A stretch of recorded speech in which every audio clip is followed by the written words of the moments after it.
Hello every one. ഏഴാം ക്ലാസ്സിൻ്റെ social science text ബുക്കിലെ 5-ാമത്തെ ചാപ്റ്ററായ അവർ എർത്ത് എന്ന അധ്യായത്തിലെ 2 ക്ലാസ്സുകൾ നമ്മൾ എടുത്തു കഴിഞ്ഞു. ഇത് 3-ാമത്തെ ക്ലാസ്സാണ് ഇവിടെ ആരംഭിക്കുന്നത്. അപ്പോൾ ഇന്നത്തെ ക്ലാസ്സിൽ നമ്മൾ സ്റ്റാർട്ട് ചെയ്യുന്നത് സ്ട്രക്ചർ ഓഫ് ദി അറ്റ്മോസ്ഫിയർ എന്നുള്ള ഈ ഒരു ഭാഗമാണ്. Page number 77 structure of the atmosphere. ഒരുപാട് കാര്യങ്ങൾ നമ്മൾ കഴിഞ്ഞ 2 ക്ലാസ്സുകളായിട്ട് പറഞ്ഞു, അതിലേക്കൊന്നും പോകുന്നില്ല. നമ്മുടെ പരമാവധി വളരെ പെട്ടെന്ന് തന്നെ കാര്യത്തിലേക്ക് കിടക്കുകയാണ്. സ്ട്രക്ചർ ഓഫ് ദി അറ്റ്മോസ്ഫിയർ അഥവാ അന്തരീക്ഷത്തിൻ്റെ ഒരു ഘടനയാണ് നമ്മൾ പറയാൻ പോകുന്നത്. നിങ്ങൾക്ക് ചിത്രത്തിൽ കാണുന്നത് പോലെ നമ്മുടെ ഭൂമിയുടെ അന്തരീക്ഷത്തെ നമുക്ക് 5 ഡിഫറെൻറ്റ് ലെയേഴ്സ് ആക്കി തിരിക്കാം. 5 വ്യത്യസ്ത പാളികളാക്കി ഭൂമിയുടെ അന്തരീക്ഷത്തെ നമുക്ക് തിരിക്കാം. ആ 5 പാളികളെക്കുറിച്ച്, ആ 5 ലെയേഴ്സിനെ പറ്റിയാണ് നമുക്ക് ഈ ഒരു ചാപ്റ്ററിൽ ഇനി അങ്ങോട്ട് പറയാനുള്ളത്. നിങ്ങൾ ഇവിടെ കാണാം, ആ ഒരു ക്ലാസിഫിക്കേഷൻ എന്തിൻ്റെ ബേസിലാണ് നിങ്ങൾക്ക് ഇവിടെ കാണാൻ പറ്റും. The atmosphere is classified into 5 different layers based on temperature condition. താപനിലയുടെ ടെമ്പറേച്ചറിൻ്റെ ബേസിലാണ് ഈ ഒരു ക്ലാസിഫിക്കേഷൻ നമ്മൾ നടത്തുന്നത്.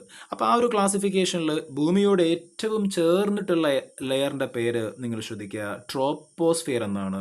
അടുത്ത ലെയർ സ്ട്രാറ്റോസ്ഫിയർ ആണ്. അടുത്തത് മെസോസ്ഫിയർ ആണ്. അതിൻ്റെ മുകളിൽ തെർമോസ്ഫിയർ. ദെൻ ഏറ്റവും പുറമെയുള്ള ലെയറിൻ്റെ പേര് എക്സോസ്ഫിയർ എന്നുമാണ്.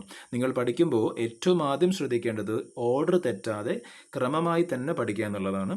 അങ്ങനെ വരുമ്പോൾ നമുക്ക് ഈ ഓരോ 5 ലെയേഴ്സിനെ പറ്റിയും അതിൻ്റെ ചില ഫാക്റ്റുകൾ പഠിക്കാനുണ്ട് വരുന്ന പേജുകളിൽ. അപ്പോൾ ഇത് ഓർഡറിൽ നിങ്ങൾ പഠിക്കുമ്പോൾ സ്വാഭാവികമായിട്ടും ആ ഫാക്റ്റുകളും അങ്ങനെ കണക്ട് ചെയ്തുകൊണ്ട് മാറിപ്പോവാതെ മറ്റൊന്നിൻ്റെ പോയിൻറ്റ്സ് വേറൊരു ലെയറിന് പഠിക്കാണ്ട് നിങ്ങൾ കൃത്യമായിട്ട് പഠിക്കാൻ പറ്റും. So troposphere, stratosphere, mesosphere, thermosphere, exosphere, ഇങ്ങനെയുള്ള 5 ലെയേഴ്സാണ്. ഈ ഓരോ ലെയേഴ്സിൻ്റെയും നേരെ നിങ്ങൾക്ക് കാണാം ചില ചിത്രങ്ങളൊക്കെ അതിനുള്ളിൽ കൊടുത്തിട്ടുണ്ട്. അത് ഓരോന്നും നമ്മൾ ഈ ലെയേഴ്സിനെ പറ്റി പഠിക്കുമ്പോൾ എന്താണെന്നുള്ള കാര്യം നിങ്ങൾക്ക് മനസ്സിലാവും. ഓക്കെ, അപ്പോൾ അടുത്ത പേജിലേക്ക് പോവാണ്. Layers of atmosphere. ഇവിടെ നിങ്ങൾക്ക് ചെയ്യാനുള്ളത് വളരെ സിമ്പിളായ ഒരു ആക്ടിവിറ്റിയാണ്. ട്രോപ്പോസ്ഫിയർ എന്നിവിടെ കൊടുത്തിട്ടുണ്ട്. ബാക്കി ഒരു 4 പോയിന്റ്സ് ഫില്ല് ചെയ്യാൻ അവിടെയുണ്ട്. ആ 4 പോയിന്റ്സ് എവിടെയുണ്ട്? ഓൾറെഡി ഈ ഒരു ഭാഗത്തുണ്ട്. ട്രോപ്പോസ്ഫിയർ അല്ലെ. ബാക്കിയുള്ള ലെയേഴ്സിൻ്റെ പേര് ഇത് സ്ട്രാറ്റോസ്ഫിയർ, മെസോസ്ഫിയർ, തെർമോസ്ഫിയർ, എക്സോസ്ഫിയർ എന്ന് നിങ്ങൾ ജസ്റ്റ് ഇവിടെ എഴുതി കൊടുത്താൽ മതി. ഓക്കെ, അപ്പോൾ അത്രയും എളുപ്പമുള്ളൊരു ആക്ടിവിറ്റിയാണ്, ഞാനവിടെ ചെയ്യുന്നില്ല. So have you identified and listed the layers of atmosphere? Yes, നമ്മളത് ചെയ്തു. Now let's understand the features of each of them. ഈ പറഞ്ഞ ഓരോ ലെയേഴ്സിൻ്റെയും പ്രത്യേകത നമ്മൾ നോക്കുകയാണ്. ഏറ്റവും ആദ്യം നിങ്ങൾക്ക് ഇവിടെ കാണാം ട്രോപ്പോസ്ഫിയർ. ഏറ്റവും ആദ്യം നമ്മൾ നോക്കാൻ പോകുന്നത് ട്രോപ്പോസ്ഫിയറിൻ്റെ പ്രത്യേകതയാണ്. എന്തൊക്കെയാണ് ഇതിൻ്റെ പ്രത്യേകത? It is the lower most layer of atmosphere. അന്തരീക്ഷത്തിലെ ഏറ്റവും താഴെയുള്ള ലെയറാണ്. And it has an average height of 13 kilometre from the earth surface.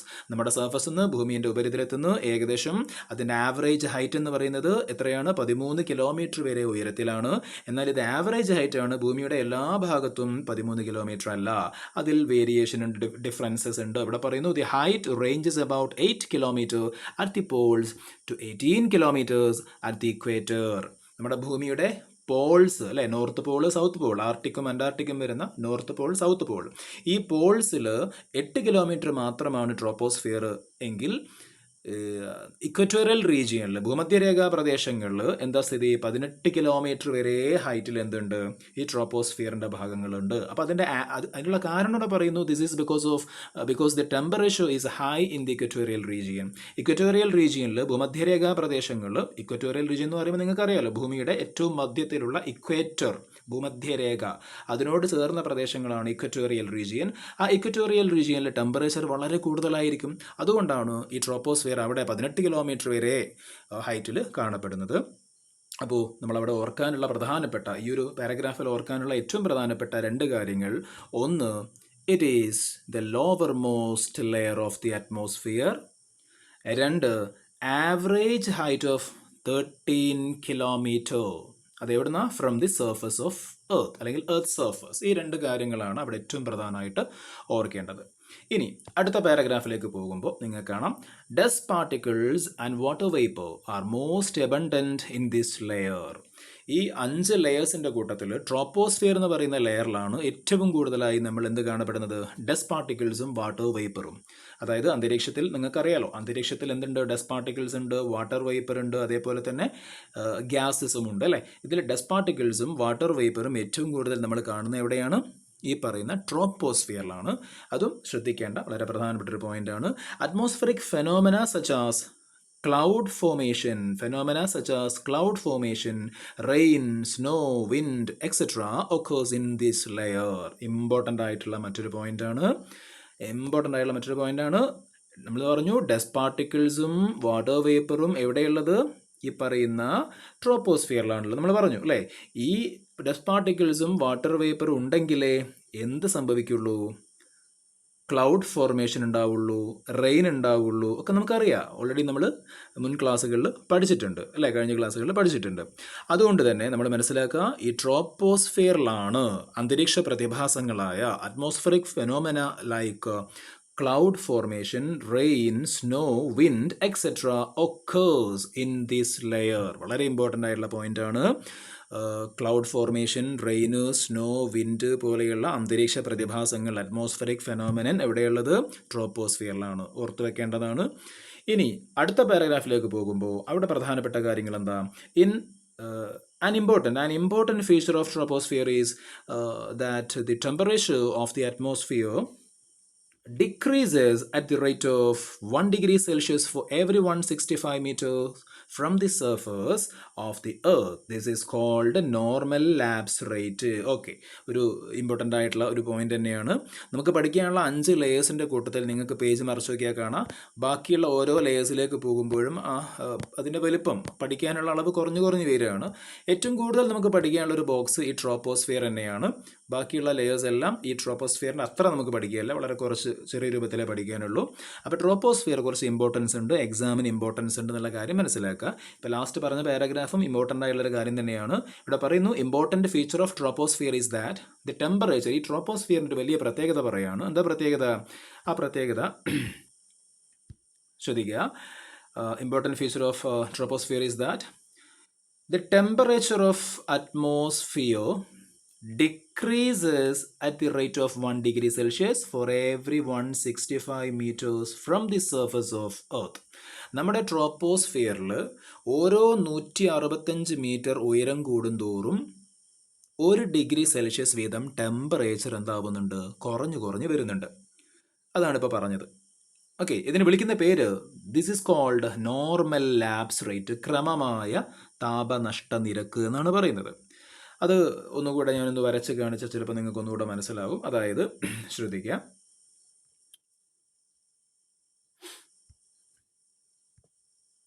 Okay, ഇപ്പോൾ ഇത് സമുദ്രമാണ്, സീ ലെവലാണ്. ഇവിടെ ഒരു വലിയ പർവ്വതമുണ്ട് എന്ന് കരുതാം. ഇതൊരു വലിയ പർവ്വത ഭാഗമാണ്, ഒരു വലിയ പർവ്വത ഭാഗമാണ് ഇത്. ഓക്കെ, അപ്പോൾ ഇത് സീ ലെവലാണ്. ഇവിടുത്തെ ടെമ്പറേച്ചർ 30 ഡിഗ്രി സെൽഷ്യസ് ആണ് കരുതുക. 30 ഡിഗ്രി സെൽഷ്യസ്. ആ 30 ഡിഗ്രി സെൽഷ്യസ് ആണ് ഇവിടുത്തെ temperature. See level temperature 30 degree Celsius ആണ്. അപ്പോൾ ഇതൊക്കെ ഈ സമുദ്രവും നമ്മുടെ ഈ പർവ്വതങ്ങളൊക്കെ എവിടെയുള്ളത്? ട്രോപ്പോസ്ഫിയറിലാണ്. അപ്പോൾ ഈ സീ ലെവലിൽ നിന്ന് ഒരു 165 മീറ്റർ, സീ ലെവലിൽ നിന്ന് ഒരു 165 മീറ്റർ മുകളിലോട്ട് പോയി. ഇവിടെ എത്ര ഹൈറ്റ് എത്ര വരുന്നത്? 165 മീറ്റർ ആണ് കരുതുക. അവിടേക്ക് ഉയരുമ്പോൾ അവിടുത്തെ ടെമ്പറേച്ചർ എത്രയായി കുറയും?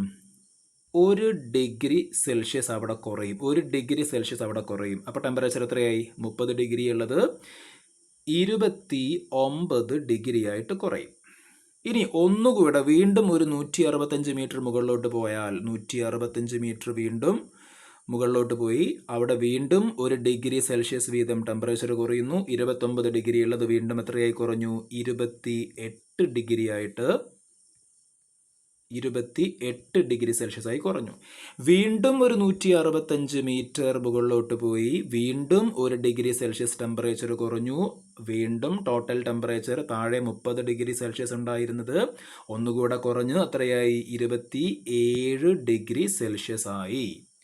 അപ്പോൾ ഇതിനെ നമ്മൾ വിളിക്കുന്ന പേരാണ് ക്രമമായ താപനഷ്ട നിരക്ക്, നോർമൽ ലാപ്സ് റേറ്റ് അല്ലേ. ഇവിടെ ഓരോ 165 മീറ്ററിനും ഓരോ ഡിഗ്രി തന്നെ കുറയുന്നുള്ളൂ. അടുത്ത 165നും 1 ഡിഗ്രി മാത്രമാണ് കുറഞ്ഞത്, അടുത്ത 165നും 1 ഡിഗ്രിയാണ് കുറഞ്ഞത്. എല്ലാ 165നും ഓരോ 165 മീറ്റർ ഉയരം കൂടുന്തോറും 1 ഡിഗ്രി സെൽഷ്യസ് വീതമാണ് കുറഞ്ഞു വരുന്നത്.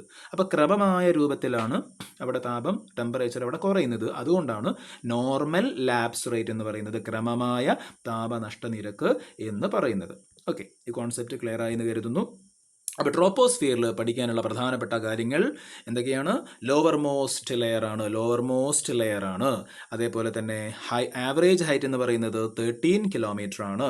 പിന്നെ പ്രധാനപ്പെട്ടത് atmospheric phenomena like cloud formation, rain, snow, wind, ഇതൊക്കെ അവിടെ ഒക്കേഴ്സ് ഇൻ ദിസ് ലെയർ. അതേപോലെ അടുത്തത് ഈ പറയുന്ന ലാസ്റ്റ് പാരഗ്രാഫാണ് about the normal lapse rate. Temperature decreases എങ്ങനെയാണ്?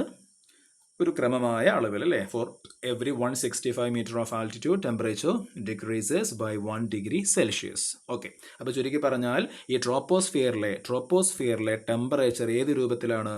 ട്രോപ്പോസ്ഫിയർ ഹൈറ്റ് കൂടുന്തോറും അല്ലേ, അതായത് ഹൈറ്റ് കൂടുന്തോറും എന്ന് പറയുമ്പോൾ വേറെ രൂപത്തിൽ പറയുകയാണെങ്കിൽ അതിൻ്റെ ആൾട്ടിറ്റ്യൂഡ് കൂടുന്നതനുസരിച്ച് ടെമ്പറേച്ചർ എന്താവാണ്? ടെമ്പറേച്ചർ കുറഞ്ഞു വരികയാണ്.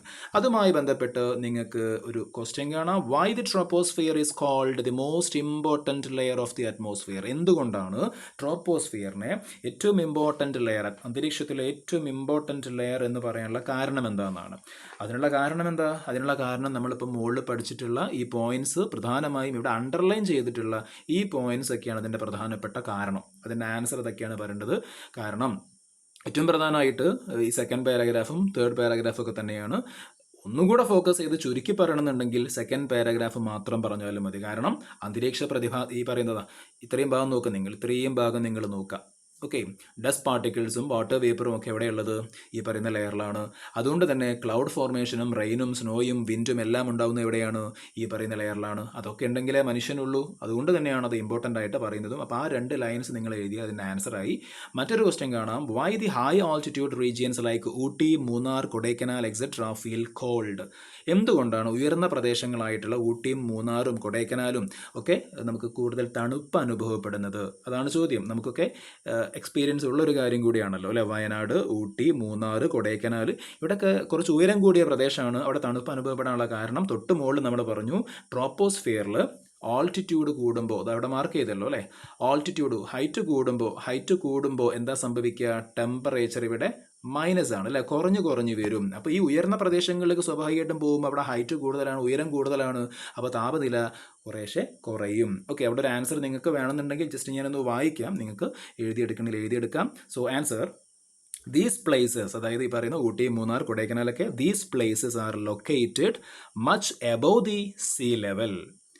So in troposphere, temperature decreases with altitude.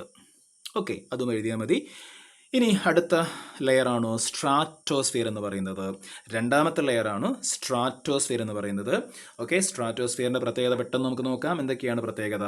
ഏറ്റവും ആദ്യം, it is the layer of atmosphere just above ട്രോപ്പോസ്ഫിയറിൻ്റെ തൊട്ട് മുകളിലാണ് എന്നുള്ള കാര്യം ഓക്കെ നമ്മൾ പഠിച്ചു കഴിഞ്ഞതാണ്. ഓൾറെഡി നമ്മൾ നോക്കിക്കഴിഞ്ഞു. ട്രോപ്പോസ്ഫിയറിൻ്റെ തൊട്ട് മുകളിലാണ്. അതിൻ്റെ ആവറേജ് ഹൈറ്റ് എന്ന് പറയുന്നത് about 50 kilometre from the earth surface. നമ്മുടെ സർഫസ് 50 കിലോമീറ്റർ വരെ മുകളിലാണ്. ട്രോപ്പോസ്ഫിയറിന് 50 കിലോമീറ്റർ മുകളിലോട്ടല്ല, നമ്മുടെ സർഫസിൽ തന്നെ. നമ്മുടെ ഭൂമിൻ്റെ സർഫസിൽ നിന്ന് ഇവിടുന്ന് ഏകദേശം ഇവിടം വരെയുള്ള ദൂരമാണ് എത്ര? 50 കിലോമീറ്റർ. ഓക്കെ, ട്രോപ്പോസ്ഫിയറിൻ്റെ ദൂരം എത്രയായിരുന്നു? എന്ന് പറഞ്ഞ ആവറേജ് 13 കിലോമീറ്റർ. ഓക്കെ, അപ്പോൾ ആ 13ൻ്റെ മുകളിൽ നിന്ന് പിന്നീട് അങ്ങോട്ട് 50 അല്ല, പിന്നെ നമ്മുടെ ഈ ഭൂമിൻ്റെ സർഫസിൽ തന്നെ ഈ സ്ട്രാറ്റോസ്ഫിയറിൻ്റെ ഏറ്റവും ടോപ്പ് ഭാഗം എന്ന് പറയുന്നത് 50 കിലോമീറ്റർ ആണ് വരുന്നത്. ഓക്കെ, ഇനി ശ്രദ്ധിക്കാം. In the stratosphere the temperature increases after a specific height. അതായത് ഒരു നിശ്ചിത ദൂരം കഴിഞ്ഞാൽ പിന്നെ സ്ട്രാറ്റോസ്ഫിയറിൽ ടെമ്പറേച്ചർ എന്താവുകയാണ്? കൂടിക്കൊണ്ടിരിക്കുകയാണ്. ഉയരത്തിനനുസരിച്ച് കൂടിക്കൊണ്ടിരിക്കുകയാണ്. അതായത് നമ്മൾ നേരത്തെ ട്രോപ്പോസ്ഫിയറിൽ പറഞ്ഞ കാര്യം എന്തായിരുന്നു? ടെമ്പറേച്ചർ ഹൈറ്റിനനുസരിച്ച് കുറയും. എന്നാൽ സ്ട്രാറ്റോസ്ഫിയറിലോ ടെമ്പറേച്ചർ ഹൈറ്റിനനുസരിച്ച് ടെമ്പറേച്ചർ എന്താവാണ്? കുറയല്ല, കൂടാണ് എന്ന് മനസ്സിലാക്കുക. ഓക്കെ, ട്രോപ്പോസ്ഫിയറിൽ എന്താണ്? ഹൈറ്റിനനുസരിച്ച് കുറയുന്നു, മൈനസ് ആണ്. എന്നാൽ സ്ട്രാറ്റോസ്ഫിയറിൽ ഹൈറ്റിനനുസരിച്ച് എന്താണ്? കുറയല്ല. ഹൈറ്റ് കൂടുമ്പോൾ സ്വാഭാവികമായിട്ട് ഹൈറ്റാണ്. ഹൈറ്റ് കൂടുമ്പോൾ എന്താവുകയാണ്? ഹൈറ്റ് കൂടുമ്പോൾ ടെമ്പറേച്ചർ കൂടാണ്. ഓക്കെ, ഇനി അടുത്തത്, the ozone layer is in the stratosphere. വളരെ ഇമ്പോർട്ടൻ്റ് ആയിട്ടുള്ള പോയിന്റ് ആണ്. ഓസോൺ ലെയർ എന്നറിയപ്പെടുന്ന ഏറ്റവും പ്രധാനപ്പെട്ട ഭൂമിയെ സൂര്യനിൽ നിന്ന് വരുന്ന വളരെ ഹാംഫുൾ ആയിട്ടുള്ള അൾട്രാ വയലറ്റ് റേസിൽ നിന്ന് നമ്മുടെ ഭൂമിയെ സംരക്ഷിക്കുന്ന ഓസോൺ ലെയർ സ്ഥിതി ചെയ്യുന്നത് ഈ സ്ട്രാറ്റോസ്ഫിയറിലാണ്. And it stands at an altitude of about 25 kilometer from the surface. നമ്മുടെ സർഫസിൽ നിന്ന് 25 കിലോമീറ്റർ ഏകദേശം 25 കിലോമീറ്റർ മുകളിലായിട്ട് സ്ട്രാറ്റോസ്ഫിയറിലാണ് ആരുള്ളത്? ഓസോൺ ലെയർ ഉള്ളത്. ഓക്കെ, എന്താണ് ഈ ഓസോൺ ലെയർ? നമ്മൾ അതിനെപ്പറ്റി പഠിക്കാൻ പോവുകയാണ്. അതിന് മുന്നേ ഈ സ്ട്രാറ്റോസ്ഫിയറിലെ ഏറ്റവും പ്രധാനപ്പെട്ട കാര്യങ്ങൾ നമ്മളൊന്ന് മാർക്ക് ചെയ്യുന്നു. ഒന്ന്, അത് എവിടെയെന്നുള്ള ലൊക്കേഷൻ ഓൾറെഡി നമ്മൾ മനസ്സിലാക്കി വെക്കണം. എവിടെയാണ്? ജസ്റ്റ് എബവ് ദിസ് ട്രോപ്പോസ്ഫിയറിൻ്റെ തൊട്ട് മുകളിലാണ്. പിന്നെ മനസ്സിലാക്കേണ്ടത് അതിൻ്റെ ആവറേജ് ഹൈറ്റ് എന്ന് പറയുന്നത് അബൌട്ട് 50 കിലോമീറ്റർ ആണ്. പിന്നെ അവിടെ ഓർക്കേണ്ടത് the temperature increases after a specific height. സ്ട്രാറ്റോസ്ഫിയറിലെ ടെമ്പറേച്ചർ ആൾട്ടിറ്റ്യൂഡിനനുസരിച്ച് ഹൈറ്റിനനുസരിച്ച് ഇൻക്രീസ് ചെയ്യും. അതേപോലെ അടുത്ത point, the ozone layer is in the stratosphere. ഏറ്റവും ഇമ്പോർട്ടൻ്റ് ആയിട്ടുള്ള ഈ സ്ട്രാറ്റോസ്ഫിയറിലെ ഏറ്റവും ഇമ്പോർട്ടൻ്റ് ആയിട്ടുള്ള പോയിന്റാണ് ഇപ്പം പറഞ്ഞുകൊണ്ടിരിക്കുന്ന ഈ പോയിന്റ്. ഓക്കെ, അതായത് ഓസോൺ ലെയർ എന്ന് പറയുന്നത് സ്ട്രാറ്റോസ്ഫിയറിൻ്റെ ഭാഗമാണ്. And it stands at an altitude of about 25 kilometer from the surface. നമ്മൾ മാർക്ക് ചെയ്യുന്നില്ല. ഓക്കെ, 25 കിലോമീറ്റർ സർഫസിൽ നിന്ന് 25 കിലോമീറ്റർ മുകളിലാണ് ഈ പറയുന്ന ഓസോൺ ലെയറിൻ്റെ സ്ഥാനം എന്ന് പറയുന്നു. ഓക്കെ, അപ്പോൾ അത് പറഞ്ഞു കഴിഞ്ഞു. അപ്പോൾ ഈ ഓസോൺ ലെയർ എന്ന് പറയുന്നത് നിങ്ങൾക്കിവിടെ ചിത്രത്തിൽ കാണാൻ പറ്റും. ഈ ചിത്രത്തിലുള്ളതുപോലെ തന്നെ നമ്മുടെ ഭൂമിയെ കവർ ചെയ്ത് നിൽക്കുന്ന ഭൂമിയുടെ ഒരു അംബ്രേല, ഭൂമിയുടെ കുടയായി നമ്മൾ സങ്കല്പിക്കുന്ന അല്ലെങ്കിൽ അറിയപ്പെടുന്ന ഒരു ലെയറാണ് ഓസോൺ ലെയർ എന്നറിയപ്പെടുന്നത്. സൂര്യനിൽ നിന്ന് വരുന്ന ഹാംഫുൾ ആയിട്ടുള്ള നമുക്ക് പല അസുഖങ്ങളും പ്രശ്നങ്ങളൊക്കെ നമുക്കും അതേപോലെ ജീവജാലങ്ങൾക്കും പ്ലാന്റ്സിനും ഒക്കെ ഉണ്ടാക്കുന്ന ഒരു വളരെ അപകടകാരിയായിട്ടുള്ള റേസാണ്, രശ്മികളാണ് ഈ അൾട്രാ വയലറ്റ് റേസ്. അതിനെ തടഞ്ഞു നിർത്തുന്ന, ഭൂമിയിലേക്ക് കടത്തിവിടാണ്ട് ഒരു പരിധി വരെ അതിനെ പിടിച്ചു നിർത്തുന്നത് ഈ പറയുന്ന ഓസോൺ ലെയറാണ്. അതുകൊണ്ടാണ് ചിത്രത്തിൽ നിങ്ങൾ കാണുന്നത് ക്ലിയർ ആണ്. ഓക്കെ, ഈ ഒരു ഓസോൺ ലെയർ, ഈ മഞ്ഞ മാർക്ക് ചെയ്തിട്ടുള്ളത് ഓസോൺ ലെയറാണ്. ഓസോൺ ലെയർ സൂര്യനിൽ നിന്ന് വരുന്ന ഹാംഫുൾ ആയിട്ടുള്ള റേസിനെ പലതിനെയും അവിടെ തടഞ്ഞു നിർത്തുകയാണ്. എന്നാൽ ഈ ഓസോൺ ലെയറിന് വിള്ളലുണ്ടാകുമ്പോൾ, ഓസോൺ ലെയറിന് ഡിപ്ലീഷൻ സംഭവിക്കുമ്പോൾ അതിലൂടെ ഭൂമിയിലേക്ക് എന്ത് വരുന്നുണ്ട്? ഈ ഹാംഫുൾ ആയിട്ടുള്ള sun rays, ultraviolet rays, UV രശ്മികൾ വരുന്നുണ്ട്. അതെങ്ങനെയാണ് ഈ ഓസോൺ ഡിപ്ലീഷൻ സംഭവിക്കുന്നത്, ഓസോണിൻ്റെ ശക്തി ക്ഷയിക്കുന്നത്, ഓസോൺ വിള്ളലുണ്ടാവുന്നത് എങ്ങനെയെന്നൊക്കെ നമുക്ക് പിന്നീട് പഠിക്കാനുണ്ടാവും, കൂടുതലായിട്ട് പിന്നീട് പഠിക്കാനുണ്ടാവും. ഇപ്പം നമുക്ക് വളരെ കുറച്ച് കാര്യങ്ങൾ മാത്രമേ നോക്കാനുള്ളൂ. അപ്പോൾ ഈ രൂപത്തിൽ ചിത്രത്തിൽ കാണുന്നത് പോലെ ഓസോൺ എന്ന് പറയുന്നത് ഭൂമിക്ക് ഒരു സംരക്ഷണ കവചമാണ്. ഓക്കെ, ഭൂമിക്ക് ഒരു സംരക്ഷണ കവചമാണ് ഓസോൺ എന്ന് പറയുന്നത്. ഓസോൺ നമ്മൾ O3 എന്നാണ് പറയുക. ഓക്സിജൻ O2 എന്ന് പറയും പോലെ ഓസോൺ O3 എന്നാണ് നമ്മൾ പറയാറുള്ളത്. ഓക്കെ, ഇനി വിഷയത്തെ ടെക്സ്റ്റ് ബുക്കിലേക്ക് വരാം. ഓസോൺ എർത്ത് ഷീൽഡ്, ഭൂമിയുടെ ഒരു കവചമാണ് ഓസോൺ എന്നറിയപ്പെടുന്നത്. അങ്ങനെ പറയാനുള്ള കാരണം നമുക്ക് നോക്കാം. The presence of ozone gas in the atmosphere protects the earth by blocking the harmful ultraviolet rays from the sun. സൂര്യനിൽ നിന്നും ഭൂമിക്ക് നേരെ വരുന്ന ഹാംഫുൾ ആയിട്ടുള്ള, അപകടകാരികളായിട്ടുള്ള അൾട്രാ വയലറ്റ് രശ്മികളെ ബ്ലോക്ക് ചെയ്യുന്നു, തടഞ്ഞു നിർത്തി നമ്മുടെ ഭൂമിയെ പ്രൊട്ടക്റ്റ് ചെയ്യുന്നുണ്ട്. ആര്? അറ്റ്മോസ്ഫിയറിലുള്ള ഓസോൺ എന്ന് പറയുന്ന ഗ്യാസ്, ഓസോൺ എന്ന് പറയുന്ന വാതകം. So if ultraviolet rays reach the earth's surface at an increased rate, അതായത് ഈ നമ്മൾ പറഞ്ഞിട്ടുള്ള അൾട്രാ വയലറ്റ് റേസ് ഒരു വലിയ അളവിൽ ഭൂമിയിലേക്ക് എത്തുകയാണെങ്കിൽ it is harmful to living organisms and ecosystems. നമ്മുടെ ഭൂമിയിലുള്ള ഇക്കോസിസ്റ്റം, ഇവിടുത്തെ ജീവജാലങ്ങൾ എല്ലാത്തിനും അത് അപകടമാണ്. അതുകൊണ്ട് തന്നെ ഓസോൺ നമ്മൾ എന്ത് വിളിക്കുന്നു? എർത്ത് ഷീൽഡ് എന്ന് വിളിക്കുന്നു. ഭൂമിയുടെ ഒരു കവചം, സംരക്ഷണ കവചം, എർത്ത് അംബ്രേല എന്നൊക്കെ നമ്മൾ അതിനെ വിളിക്കുന്നുണ്ട്. ഓക്കെ, അതൊരു ചോദ്യമാണ്. ആ ഹെഡിങ് ഒരു ചോദ്യം കൂടിയാണ്. Why earth is called as why ozone is called as earth shield. നമ്മുടെ ഭൂമിയുടെ ഷീൽഡായിട്ട്, ഭൂമിയുടെ ഒരു രക്ഷാ കവചമായിട്ട് നമ്മൾ ഓസോണ് പറയാനുള്ള കാരണം എന്ത്? അതിനുള്ള ആൻസർ ഈ പറയുന്ന ഈ മൂന്ന് ലൈനാണ്, അല്ലെങ്കിൽ ഇവിടെയുള്ള ഈ 2 സെൻറ്റൻസുകളാണ്. The presence of ozone gas, ആ പ്രസൻസ് ഇല്ലെങ്കിലും കുഴപ്പമില്ല, ഓസോൺ ഗ്യാസ് മുതൽ പറഞ്ഞാലും മതി. Ozone gas in the atmosphere protects the earth by blocking the harmful ultraviolet rays from the sun. അതേപോലെ തന്നെ അടുത്ത സെൻറ്റൻസും കൂടെ പറഞ്ഞാൽ അതിനുള്ള ആൻസറായി. അപ്പുറത്തെ പേജിൽ നിങ്ങൾക്ക് കാണാൻ പറ്റും, വളരെ കൃത്യമായിട്ടൊരു ചോദ്യമുണ്ട്, അതിനുള്ള ആൻസർ അവിടെയുണ്ട്. What harm what harm does ultraviolet rays cause on the earth? ഈ നമ്മൾ പറഞ്ഞിട്ടുള്ള സൂര്യനിൽ നിന്ന് ഭൂമിയിലേക്ക് വരുന്ന ഹാംഫുൾ ആയിട്ടുള്ള അൾട്രാ വയലറ്റ് റേസ് ഉണ്ടല്ലോ, യു വി റേസ്. ഈ യു വി റേസ് എന്തൊക്കെ പ്രശ്നങ്ങളാണ് നമ്മുടെ ഭൂമിയിൽ ഉണ്ടാക്കുക? അതിന് ഇവിടെ കാണാം നിങ്ങൾക്ക്. Harm that ultraviolet rays can create. എന്തൊക്കെ പ്രശ്നങ്ങളാണ് അതിന് ക്രിയേറ്റ് ചെയ്യാൻ പറ്റുക? ഒന്ന്, കൊളാപ്സ് ഓഫ് ഫുഡ് ചെയിൻ. ഭക്ഷ്യശൃംഖല, ഫുഡ് ചെയിൻ എന്ന് പറയുമ്പോൾ നിങ്ങൾക്ക് അറിയാലോ അല്ലേ? പിന്നെ ഓരോന്നിനെയും ഡിപ്പെൻഡ് ചെയ്തുകൊണ്ട് മറ്റൊരു ജീവി, അതിനെ ഡിപ്പെൻഡ് ചെയ്തുകൊണ്ട് മറ്റൊരു ജീവി അല്ലേ? പുല്ലിനെ ആശ്രയിച്ച് പുൽച്ചാടി, അതിനെ ആശ്രയിച്ചുകൊണ്ട് തവള, അതിനെ ആശ്രയിച്ചുകൊണ്ട് പാമ്പ് എന്ന രൂപത്തിൽ ഒരു ഫുഡ് ചെയിൻ നമ്മുടെ പിന്നെ ഇക്കോസിസ്റ്റത്തിലുണ്ട്. അത് തകരും. അതാണൊരു പ്രശ്നം. രണ്ടാമതായി പറഞ്ഞു ക്രോപ്പ് ഡാമേജ്, വിളനാശം അല്ലെങ്കിൽ കൃഷിനാശം. സ്റ്റണ്ടിങ് ഓഫ് പ്ലാന്റ് ഗ്രോത്ത് അല്ലെങ്കിൽ സ്റ്റണ്ടിങ് ഗ്രോത്ത് ഓഫ് പ്ലാന്റ് അങ്ങനെയും പറയാം. അതായത് ഈ പ്ലാന്റ്സിൻ്റെ ഒക്കെ വളർച്ച മുരടിപ്പ്. ഏർലി ഏജിനിങ്, അതായത് വളരെ ചെറിയ പ്രായത്തിൽ തന്നെ പ്രായമായ ആളുകളെ പോലെ ശരീരമൊക്കെ ചുക്കിച്ചുളിയുക, അതേപോലെ പല്ലൊക്കെ കൊഴിയുക, മുടിയൊക്കെ വല്ലാണ്ട് നരയ്ക്കുക, അങ്ങനെയുള്ള പല അസുഖങ്ങളും വരിക.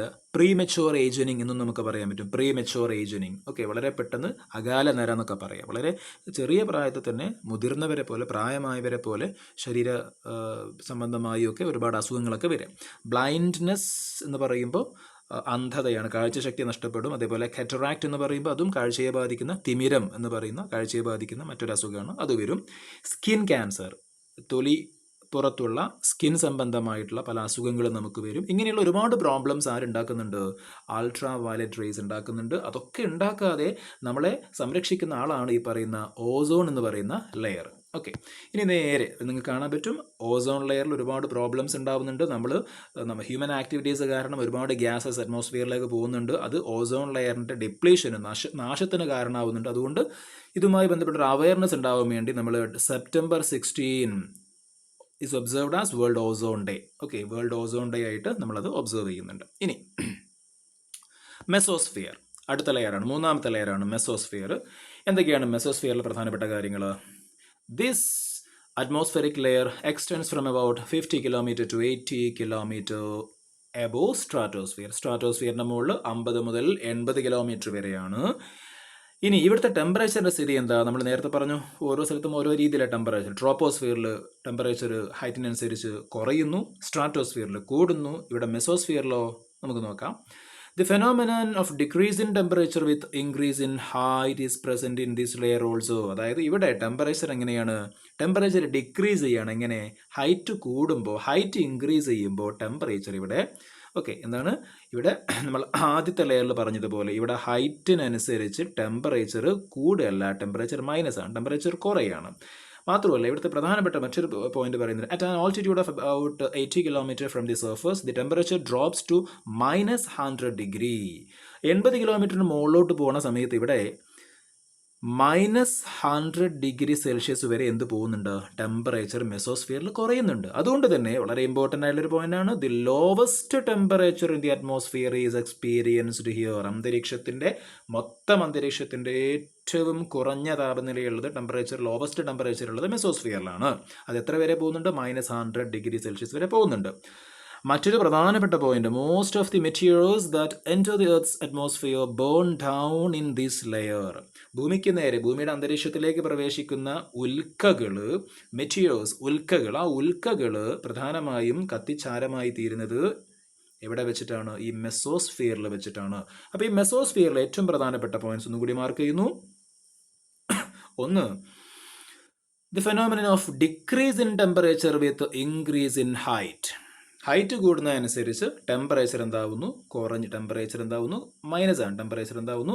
കുറഞ്ഞു വരുന്നു. ഒരു പോയിന്റ് അതാണ്. രണ്ടാമത്തെ പോയിന്റ്, -100 ഡിഗ്രി സെൽഷ്യസ് വരെ മെസോസ്ഫിയറിലെ ടെമ്പറേച്ചർ കുറയുന്നുണ്ട്. മൂന്നാമത്തെ point, the lowest temperature in the atmosphere is experienced here. അന്തരീക്ഷത്തിലെ ലോവസ്റ്റ് ടെമ്പറേച്ചർ മെസോസ്ഫിയറിലാണ്. അടുത്ത point, most of the materials that enter the atmosphere burn down in this layer. Materials എന്നുള്ള ഈ point ഓർക്കുക. ഈ മെറ്റീരിയൽസ് എവിടുന്നാണ് കത്തിച്ചാരമാവുന്നത്? മെസോസ്ഫിയറിൽ വെച്ചിട്ടാണ്. ഓക്കെ, ഇത്രയും കാര്യങ്ങളാണ് മെസോസ്ഫിയർ. ഇനി അടുത്തത് തെർമോസ്ഫിയർ ആണ്. വളരെ കുറച്ചേ പഠിക്കാനുള്ളൂ. തെർമോസ്ഫിയറിൻ്റെ പ്രത്യേകത എന്താ? Thermosphere is the layer of atmosphere that lies about 80 to 400 kilometer above the mesosphere. 80 മുതൽ 400 കിലോമീറ്റർ വരെയാണ് അതിൻ്റെ ഒരു ലെങ്ത് എന്ന് പറയുന്നത്, അതിൻ്റെ ഒരു ഹൈറ്റ് എന്ന് പറയുന്നത്. And the temperature increases with increase in altitude. വീണ്ടും ഇവിടെ എന്തായി, സ്ഥിതി മാറി. ഇവിടെ ടെമ്പറേച്ചർ എന്താ ചെയ്യുന്നത്, ടെമ്പറേച്ചർ ആൾട്ടിറ്റ്യൂഡിനനുസരിച്ച് ടെമ്പറേച്ചർ എന്താവാണ്, ഇൻക്രീസ് ചെയ്യാണ്. ഓക്കെ, നേരത്തെ പഠിച്ചത് എന്താ, തൊട്ട് മുകളിൽ എന്തായിരുന്നു, അവിടെ ഹൈറ്റിനനുസരിച്ച് ടെമ്പറേച്ചർ കുറയുന്നു.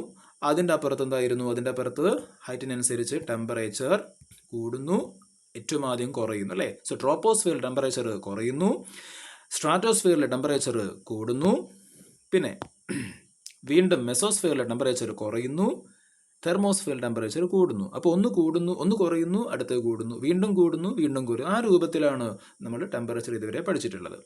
ഇനി the lower part of the thermosphere is called ionosphere. Important ആയിട്ടുള്ളൊരു പോയിന്റ് ആണ്. അപ്പോൾ ഒന്നുകൂടെ ഇതിലെ ഏറ്റവും അതായത് തെർമോസ്ഫിയറിൻ്റെ ഏറ്റവും താഴ്ഭാഗത്തെ വിളിക്കുന്നത് അയണോസ്ഫിയർ എന്നറിയപ്പെടുന്നു.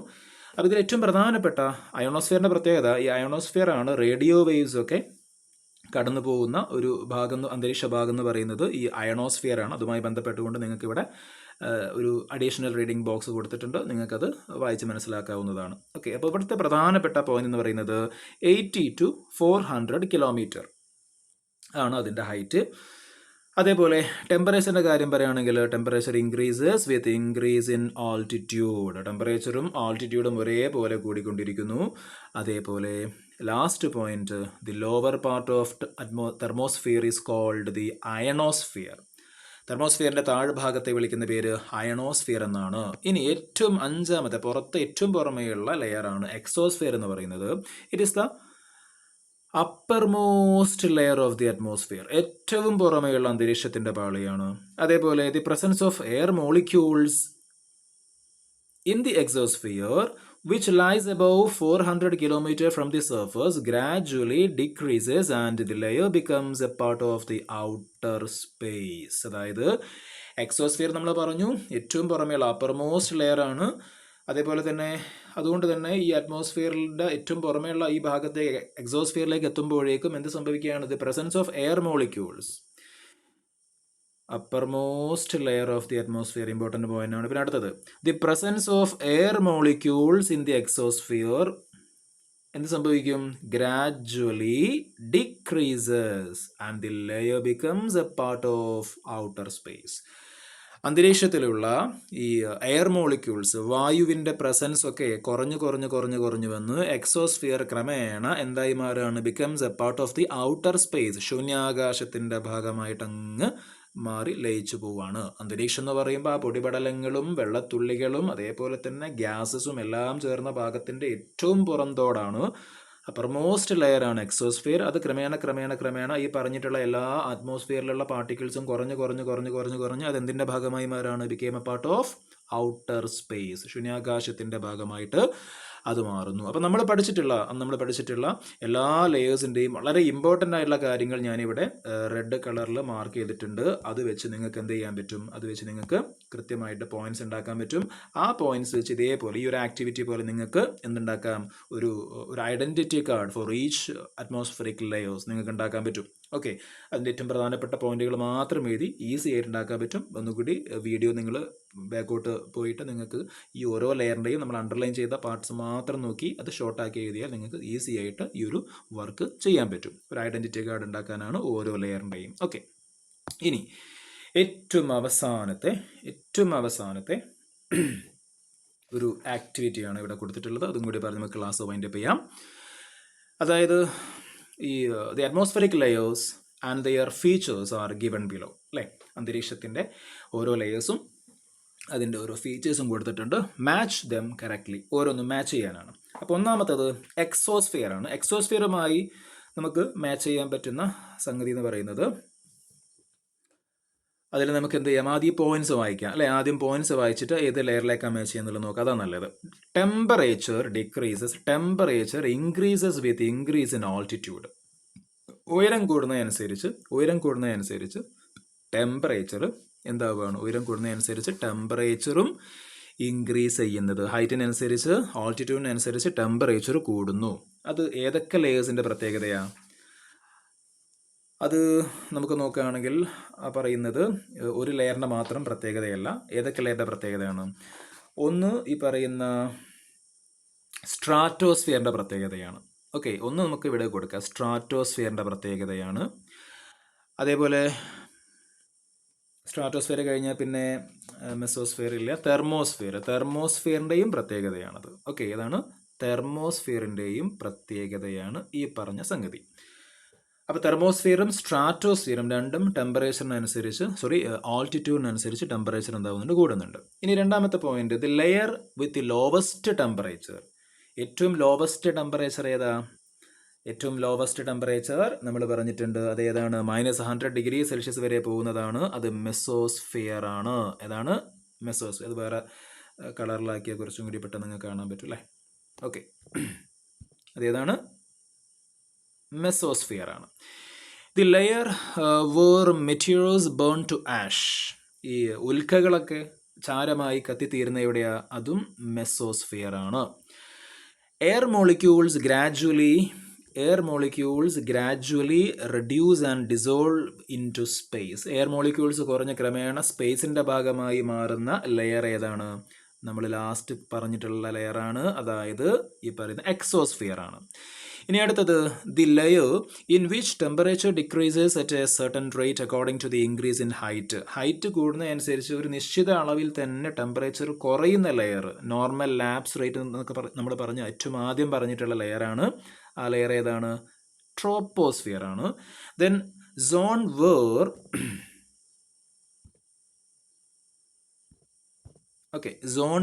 Ozone is present. ഓസോൺ നമുക്ക് കാണാൻ പറ്റുന്ന ഓസോൺ ലെയറുള്ള ലെയർ ഏതാണ്? അത് സ്ട്രാറ്റോസ്ഫിയർ ആണ്. ഇനി located at an altitude of 80 to 400 kilometre, 80 മുതൽ 400 കിലോമീറ്റർ വരെ ആ ഒരു ഭാഗത്തുള്ളത് ഏതാണ്? ആ ഒരു ഭാഗത്തുള്ളത്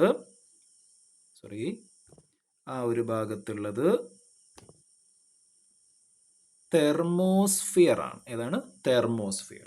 ഓക്കെ, അപ്പോൾ എല്ലാം നമ്മളിവിടെ അടയാളപ്പെടുത്തിയിട്ടുണ്ട്.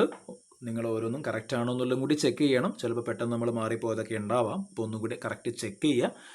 നോക്കിയിട്ടാണ് ചെയ്തത്, എന്നാലും ഒന്നും കൂടി ചെക്ക് ചെയ്യുക. അപ്പോൾ ഇത്രയാണ് പ്രധാനമായിട്ടും ഈ ഒരു ചാപ്റ്ററിലെ കാര്യങ്ങൾ. ബാക്കിയുള്ള ആക്ടിവിറ്റിയൊക്കെ നമ്മൾ ഓൾറെഡി പറഞ്ഞു കഴിഞ്ഞ കാര്യങ്ങളാണ്. എക്സാം ഓറിയൻറ്റഡ് ആയിട്ടുള്ള കാര്യങ്ങളെല്ലാം നമ്മൾ പറഞ്ഞു കഴിഞ്ഞിട്ടുണ്ട്. അപ്പോൾ ഈ ഒരു ചാപ്റ്റർ 3 പാർട്ട് വീഡിയോയിലൂടെ നമ്മൾ എന്ത് ചെയ്തിട്ടുണ്ട്? കൺക്ലൂഡ് ചെയ്തിട്ടുണ്ട്. അപ്പോൾ നമ്മൾ ഇന്ന് പഠിച്ചിട്ടുള്ള പ്രധാനപ്പെട്ട സംഗതികൾ ഈ അറ്റ്മോസ്ഫിയറിക് ലെയേഴ്സ് ആണ്. നമ്മൾ പഠിച്ച പ്രധാനപ്പെട്ട ലെയേഴ്സ് ഈ പറയുന്ന ഏതൊക്കെ ലെയേഴ്സാണ്? ട്രോപ്പോസ്ഫിയർ, അതേപോലെ സ്ട്രാറ്റോസ്ഫിയർ, മെസോസ്ഫിയർ, തെർമോസ്ഫിയർ, എക്സോസ്ഫിയർ അല്ലേ? അതിൽ ഒന്നുകൂടി നോക്കിയാൽ നിങ്ങൾക്ക് കാണാൻ പറ്റും, വിമാനങ്ങളൊക്കെ പോകുന്നത് ആദ്യത്തെ ട്രോപ്പോസ്ഫിയറിലാണ്. ഓക്കെ, വിമാനങ്ങളൊക്കെ പോകുന്നത് ട്രോപ്പോസ്ഫിയറിലാണ്. സാധാരണ വിമാനങ്ങളൊക്കെ പോകുന്നത് ട്രോപ്പോസ്ഫിയറിലാണ്. അതിൻ്റെ മുകളിൽ കാണാം നിങ്ങൾക്ക് സ്ട്രാറ്റോസ്ഫിയറിൽ കുറച്ചും കൂടെ അതിവേഗതയിൽ സഞ്ചരിക്കുന്ന, കുറച്ചുകൂടി ഉയരത്തിൽ പോകുന്ന യുദ്ധവിമാനങ്ങൾ, ജെറ്റ് വിമാനങ്ങളൊക്കെ നമുക്ക് സ്ട്രാറ്റോസ്ഫിയർ പറയാം. അങ്ങ് പഠിക്കാനില്ല. അതുപോലെ മെസോസ്ഫിയറിൽ നിങ്ങൾക്ക് കാണാൻ പറ്റും അല്ലേ? ഉൽക്കകളൊക്കെ വന്ന് പതിക്കുന്ന അവിടെയാണ്. അതേപോലെ സാറ്റലൈറ്റുകളും ദൃശ്യങ്ങളും നിങ്ങൾക്ക് കാണാൻ പറ്റും. അപ്പോൾ പ്രധാനമായിട്ടും ആ ലെയേഴ്സ് ഏതൊക്കെയാണ്? Troposphere, stratosphere, mesosphere, thermosphere, exosphere. അപ്പോൾ ഈ 5 ലെയേഴ്സും അതേ ഓർഡറിൽ തന്നെ നിങ്ങൾ പഠിക്കുക. അപ്പോൾ ഇവിടെ കൃത്യമായിട്ട് ഒറ്റ കാര്യം കൂടെ, ടെമ്പറേച്ചറിൻ്റെ കാര്യം കൂടെ മാത്രം പറഞ്ഞ് നമ്മൾ കൺക്ലൂഡ് ചെയ്യുകയാണ്. ട്രോപ്പോസ്ഫിയറിലെ ടെമ്പറേച്ചർ എന്താവാണ്? ഹൈറ്റിനനുസരിച്ച് ട്രോപ്പോസ്ഫിയറിൽ ടെമ്പറേച്ചർ കുറയാണ്. അതേപോലെ സ്ട്രാറ്റോസ്ഫിയറിലെ ടെമ്പറേച്ചർ ഹൈറ്റിനനുസരിച്ച് കൂടുകയാണ്. മെസോസ്ഫിയറിലെ ടെമ്പറേച്ചർ കുറയാണ്. തെർമോസ്ഫിയറിലെ ടെമ്പറേച്ചർ കൂടുകയാണ് അല്ലേ? അപ്പോൾ ഈ രൂപത്തിൽ 4 ആദ്യം കുറയുന്നു, കൂടുന്നു. ഈ ഒരു പോയിന്റും കൂടെ നിങ്ങൾ അവിടെ ഒന്ന് ഓർത്ത് വെക്കുക. ഓക്കെ, അപ്പോൾ ഏതായാലും നമ്മളിവിടെ കൺക്ലൂഡ് ചെയ്യുന്നു. Thank you.